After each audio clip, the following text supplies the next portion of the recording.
You and I need to have a private conversation that most men never get to hear. You've been playing this game with half the map missing, and maybe you've felt that strange friction. Like you're pushing but nothing moves. Like you do all the right things and still get lukewarm responses, unread messages or polite smiles that die the second you turn away. I'm going to give you the other half of the map tonight. There are 9 leverage points in the female psyche. Call them soft spots, pressure points, or fault lines, where attraction, respect, and desire are shaped. You don't trick anyone with these. You align yourself with the forces that already rule the dance. When you learn to walk along these 9 lines with calm precision, everything shifts. The way she watches your mouth when you speak, the way she rearranges her evening when you message, the way she brings her energy to you without needing to be chased. If what you're hearing already stirs something awake in you, stay with me until the end because we're just getting started and the shift won't be subtle.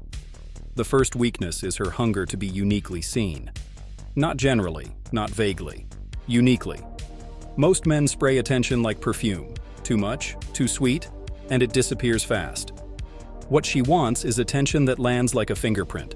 Specific, rare, and unmistakably yours. You do this by high-resolution noticing. Listen like a hunter. Catalog micro-details. The cadence of her laugh when she's actually amused versus when she's polite.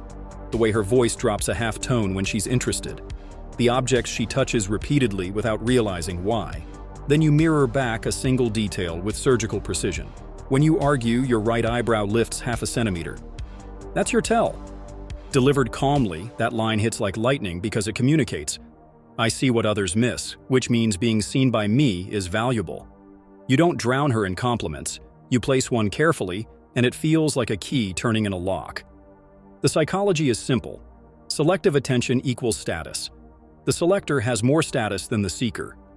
When you become the man who selects with discrimination, she experiences your gaze as a prize rather than validation she can draw on demand. The second weakness is the craving for masculine certainty. Not loudness, not arrogance, certainty. It's the quiet conviction in your body that says, I choose and I own my choice. Women test for this unconsciously because certainty equals safety and momentum. You express certainty by collapsing open loops. You don't say, we should hang sometime. You say, Thursday, 8:15, hidden bar on 7th, dark corners, clean cocktails. If that place is full, I've got a second option down the block with a better wine list. Notice the calibration. Specific, forward, but not rigid. You offer options without begging. You hold the frame without squeezing her into it. Certainty doesn't mean ignoring her preferences. It means you make the first move without seeking permission for your existence. When she pushes back, I'm not sure Thursday works. You don't wobble or chase. You pivot with the same composure. Got it. Sunday at 6, or we push to next week and keep the anticipation. Your tone implies you're not waiting in the lobby of her life. You're moving through your own, and she's invited. Certainty is attractive because it calms the nervous system. Bodies relax around direction. When you provide it, you become easy to be near. The third weakness is the need to feel safe while being slightly off balance. She wants both.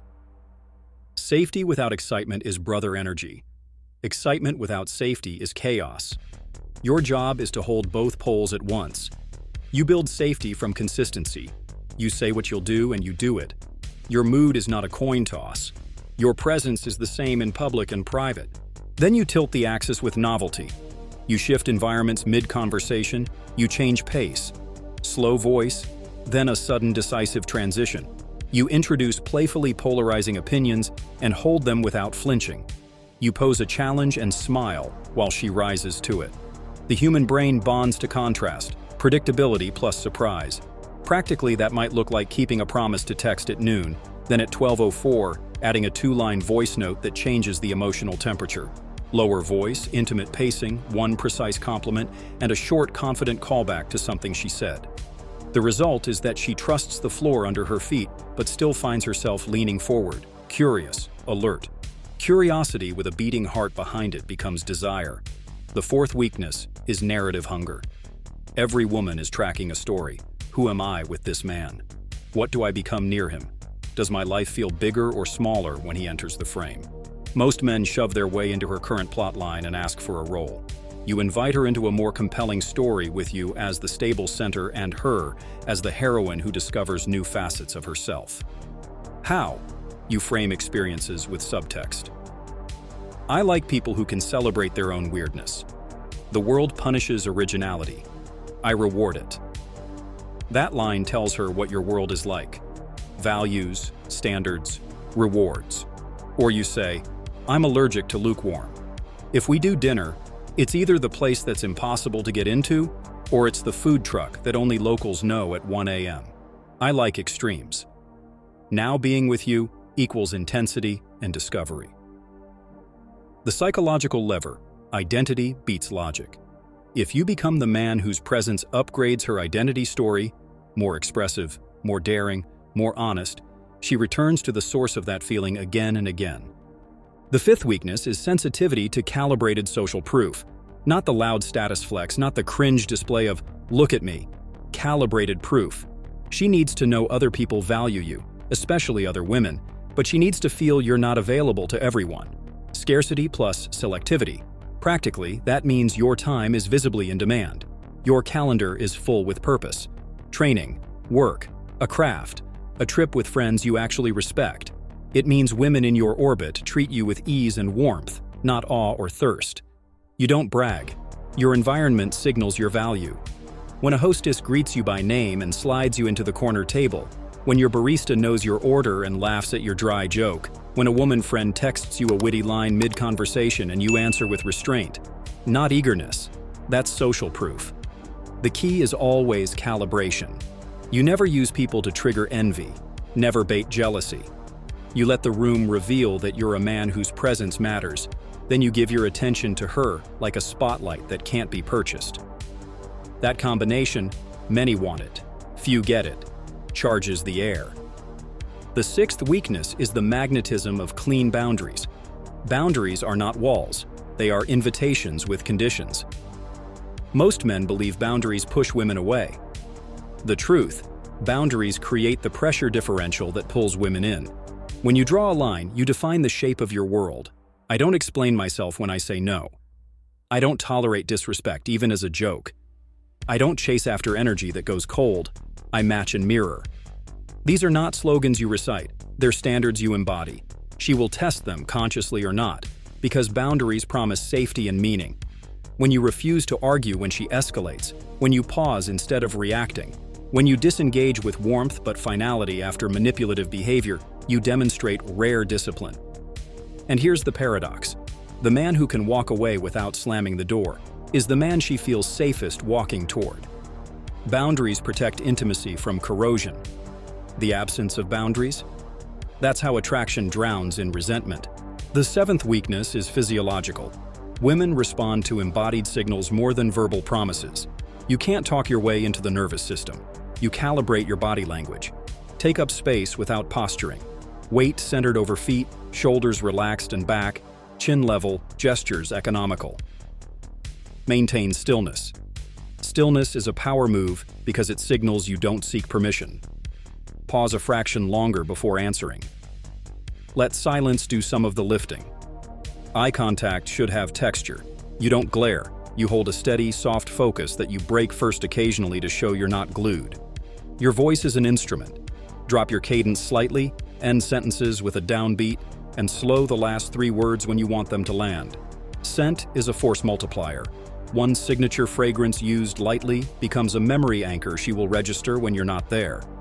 Appropriate touch is timing, not technique. Touch the table first, then your own glass, then a brief, grounded touch on her elbow as you guide her through a doorway. Always leading, never clutching. The psychology is ancient. Bodies communicate rank, stability, and safety faster than language. When your body broadcasts, "I am rooted," her body relaxes, and attraction can happen. The eighth weakness is the pull of selective mystery. Mystery without substance is just absence. What I mean is asymmetry in how much you reveal versus how much you ask. You lead with curiosity. You earn the right to be asked about. Most men dump their life story before she's even decided to care. You reveal in layers. Answer questions with clarity but brevity, then pivot back to her with an angle that takes her deeper into herself. What's a hill you'll die on that most people don't understand? Or, what do you do when no one's watching that actually makes you proud? You position yourself as the man who draws realness out of her. Then when she asks about your life, you reveal edges that hint at depth, a skill you're mastering, a philosophy you live by, a rule you broke and why. You don't list accomplishments, you demonstrate standards. Mystery also means time-gating access. You end conversations first while the energy is high. You resist the urge to fill every silence with words or every day with messages.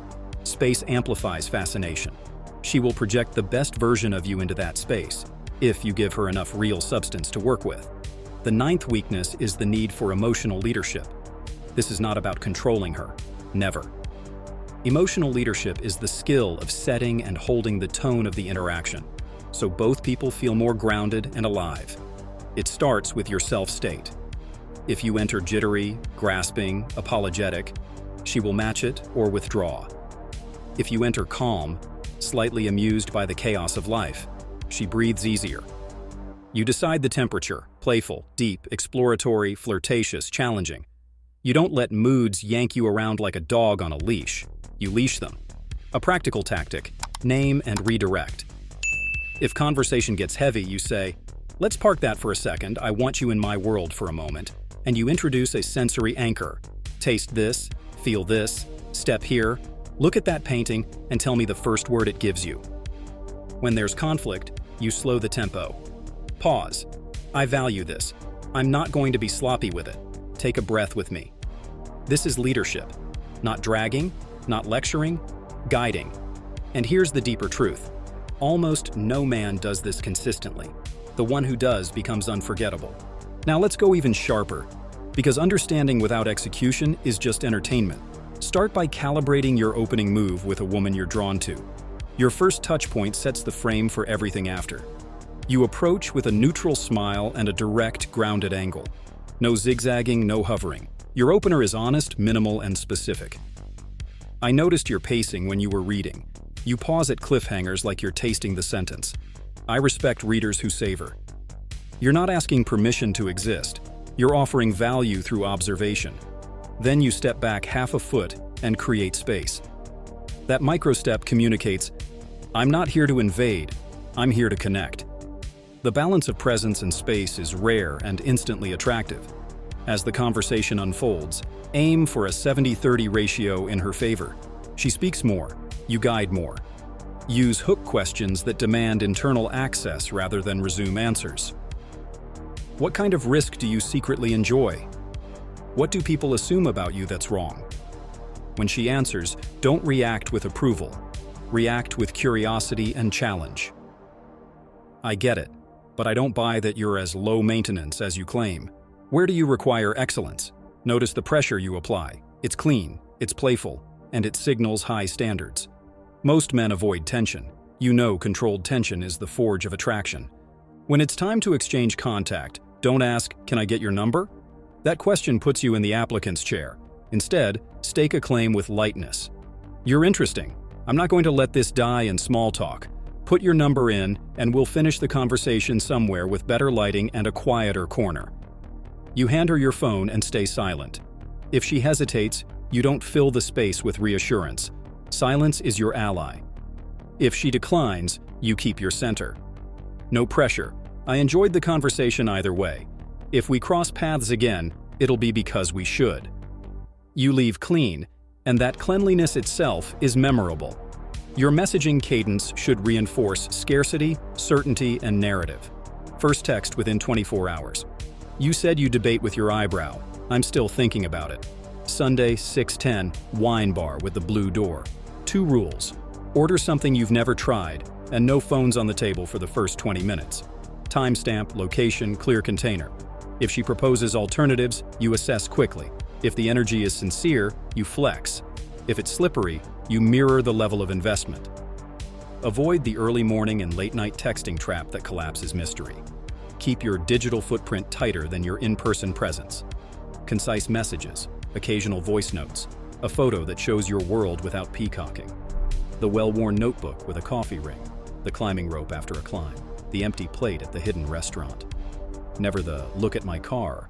Never the, here's me flexing in a mirror. That's boy energy seeking applause. Men don't audition. On the date, you lead transitions. Most dates stagnate in one energy.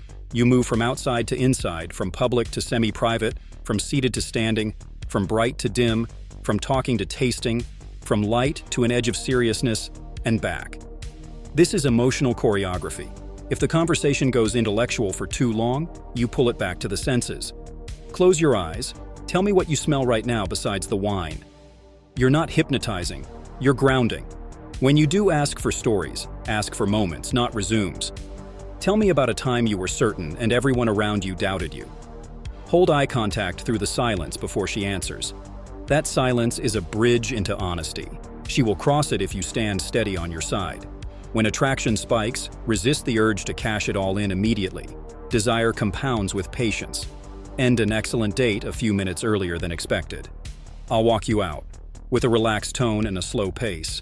If you kiss, let it be brief, clean, with your hand firm on the mid-back for 1 second longer than is standard, then you pull away first. Your eyes say, there's more, and I'm not in a rush. If you don't kiss, you don't apologize. You hold the same energy. Either way, you create the sensation that time with you is an escalation, not a drain. That feeling brings her back. Let's talk about tests, because if you attract real women with real standards, you will face them. A test is not an attack. It's a calibration of your center. The late reply test, the sarcasm test, the let's see if he gets jealous test, the I'm busy test. Your response is not to lecture or punish, it's to keep your standard and mirror reality. If she's slow, you slow more. If she's sarcastic, you playfully frame it. Your sarcasm's spicy. Keep it charming, and I'll allow it. If she tries to provoke jealousy by parading attention from others, you neither compete nor collapse. I'm glad the world appreciates you. I don't share well, and I don't audition. When you're done with the parade, we can talk. You say it with warmth and finality, then you step back. The principle, reward what aligns, disengage from what doesn't, without drama. Drama is the tax boys pay for not setting standards early. There's another layer men miss, the power of micro-rituals. Rituals make ordinary moments meaningful. Create 2 or 3 that become yours without announcing them as rituals. A 2-sip rule when you order drinks. First sip is a review, second sip is a confession. A 1-song car ride in silence where the only rule is you both look forward. No talking, just feeling the city move past. A left-hand handshake anytime one of you says something vulnerable, as a playful symbol that it mattered. This is narrative engineering at the level of the body. It binds memory to behavior. When she thinks of you later, she won't recall a list of adjectives. She'll feel the weight of those small, repeatable moments. Another important lever, scarcity of emotional validation. This isn't withholding, it's precision. Over-validating early cancels polarity. Instead of, you're so amazing, you go specific and earned. Your mind is fast. Most people confuse speed with depth. You don't. Or, you're fierce with people you love. I respect loyalty even when it's inconvenient. When validation is rare and accurate, it becomes a resource she values. And because it's true, it builds trust rather than dependency.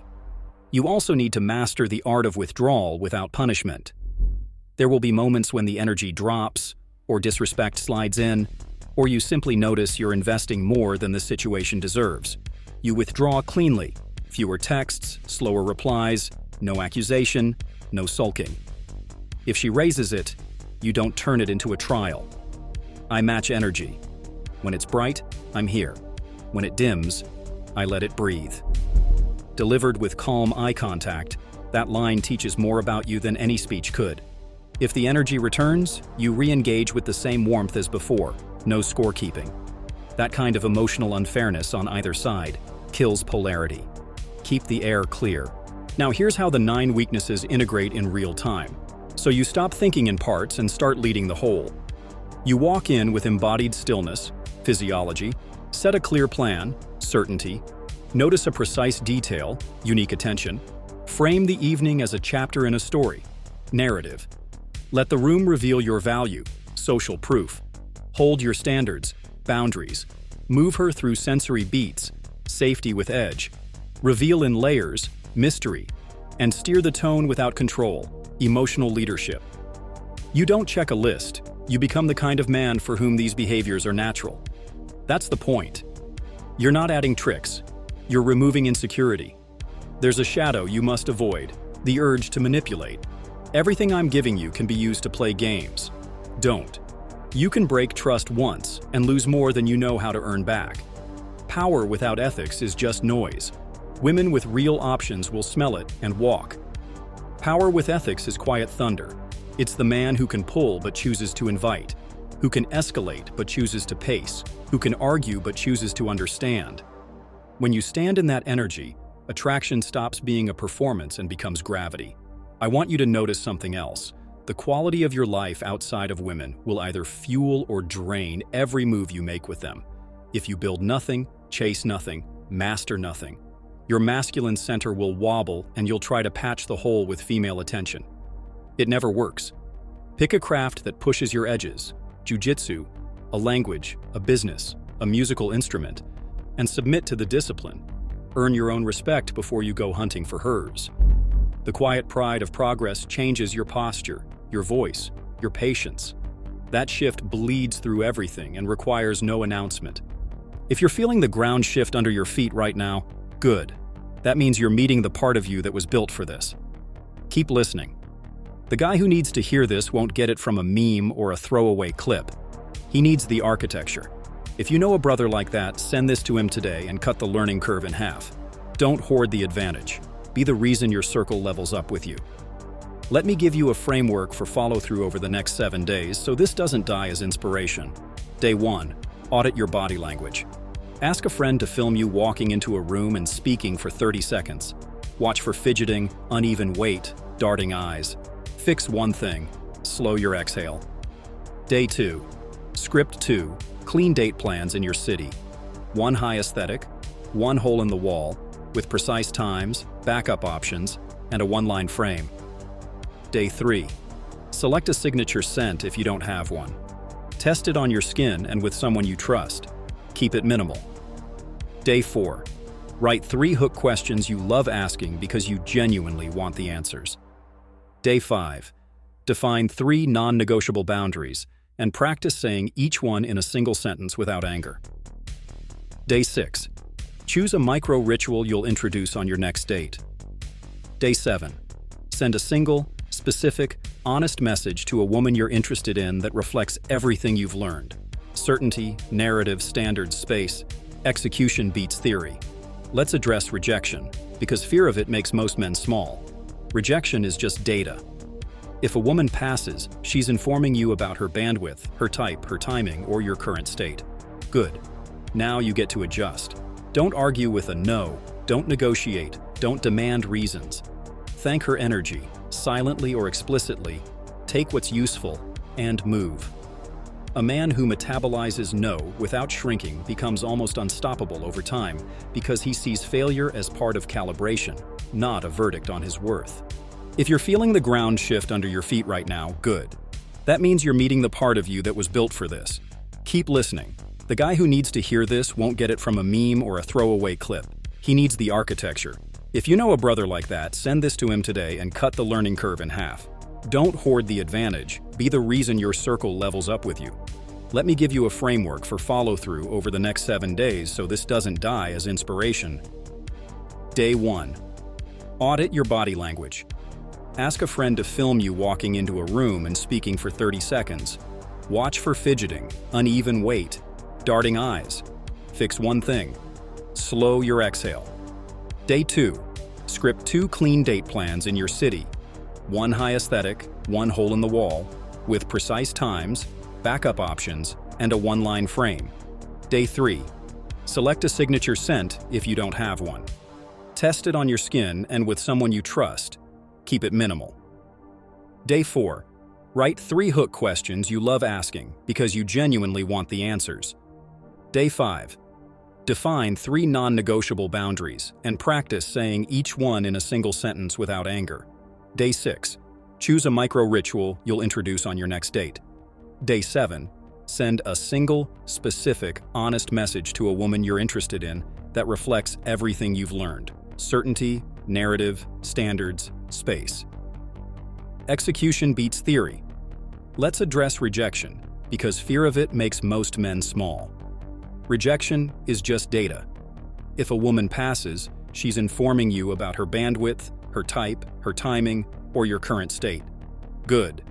Now you get to adjust. Don't argue with a no. Don't negotiate. Don't demand reasons. Thank her energy, silently or explicitly. Take what's useful and move. A man who metabolizes no without shrinking becomes almost unstoppable over time because he sees failure as part of calibration, not a verdict on his worth. When you walk out of here, remember the 9 lines you can pull at will. See her uniquely, move with certainty, hold safety and edge, write a bigger story, let the room prove you, draw borders that keep the world clean, speak with your body before your mouth, reveal in layers, lead the tone. Not as tricks, as your nature. You're not here to become a different man. You're here to strip away what was cheap and unsure so the real man can breathe. Stand up, square your shoulders, slow your breath, and decide. Decide to treat your attention like currency, your time like a sculpture, your word like a contract, and your presence like a gift you don't hand out by accident. Do that, and the landscape changes. Women will feel it before they understand it, and you won't need to explain. You'll just need to smile, step forward, and let the next chapter begin.